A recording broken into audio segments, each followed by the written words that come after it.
Pilipinos. Idool ang microphone sa baba. Lain man. Ang wikang... Uy, nawa. Hello. Hello. Yop ni mo. Hello.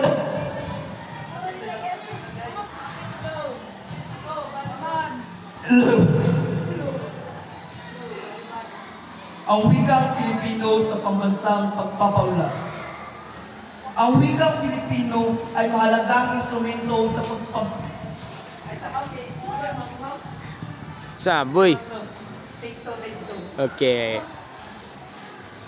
Dahil lupad boy.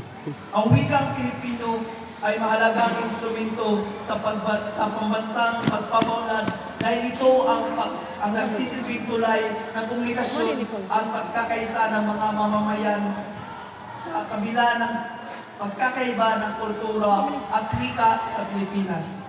Sa pamamagitan ng wikang Pilipino, na ipapahayag natin ang ating pagkakakilanlan, kultura at kasaysayan na siyang pundasyon ng ating pambansang dangal at pagkakaisa.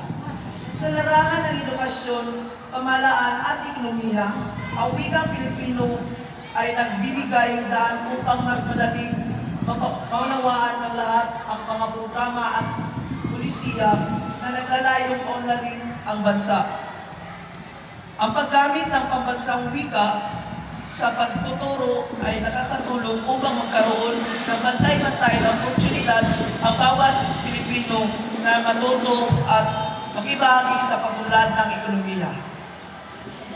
Sa kabila ng mga hamon sa pagiging multilingual na bansa, mahalaga ang balanseng pagpapahalaga sa wikang Pilipino at mga regional na wika upang mapanatili ang pagkakaisa at pag-unlad.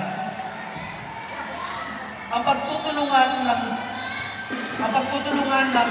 pamahalaan at pribadong sektor na